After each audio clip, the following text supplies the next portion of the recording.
কৃষ্ণ বন্ধুরা, পরে ফেলেছি নতুন ড্রেস। এটা হচ্ছে নতুন ড্রেস, মতলব এটা হচ্ছে গোপী ড্রেস। তো গোপী ড্রেস পরে চলে যাচ্ছি গোপী সেজে, একদম চলে যাচ্ছি ইস্কনে। ইস্কন মতলব সেই মায়াপুর ইস্কন নয়, এটা যাচ্ছি আমাদের আরামবাগ ইস্কন। আরামবাগ ইস্কনে আজকে হচ্ছে জগন্নাথ দেবের সানযাত্রা। তো সানযাত্রা উপলক্ষে ওখানে পার্টিসিপেট করতে যাচ্ছি। তো একটু মানে ঠাকুর দর্শন করবো, জগন্নাথ দেবকে দর্শন করবো, একটু পার্টিসিপেট করবো ওখানে, মানে ভোগ প্রসাদ গ্রহণ করবো। মানে ওখানে দুপুরের সেবাটা মানে ওখানেই ভোগ সেবা করবো আর কি। তো যাচ্ছি যে এটা কিনেছিলাম মায়াপুর ইস্কন থেকে। মায়াপুর ইস্কন থেকে এই গত বছরই কিনেছি, 1 বছর হয়তো হচ্ছে, কিন্তু এটা একদিনও পরিনি, একদম নিউ নতুন। তো এটা আজকে পড়লাম। এটা আমাদের এখানে ইস্কন, আরামবাগের ইস্কন। তো ওখানে যাচ্ছি জগন্নাথ দেবের সানযাত্রায়।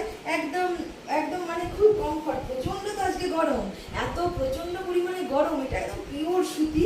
আর আমার ঢিলে ঢালা পোশাক পরে এত স্বভাবটা খারাপ হয়ে গেছে, অভ্যাস বলবো না, স্বভাবটা এত খারাপ হয়ে গেছে, আমি মানে টাইট ব্লাউজ পরতে পারছি না।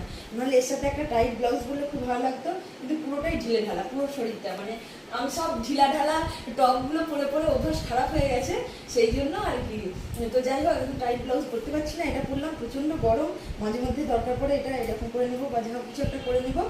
তো এটা ভালো কমফর্ট রয়েছে। আর আমরা যাচ্ছি খুব একটা ভালো জায়গায়, ওখানে দেখি যদি ভিডিও বা ফটো করতে পারি তো আপনাদের সাথে শেয়ার করব। আজকে হচ্ছে শুভ সানযাত্রা। প্রীতি শুভেচ্ছা জানাই আমার সকল বন্ধুদেরকে। হরে কৃষ্ণ, রাধে রাধে, জয় জগন্নাথ।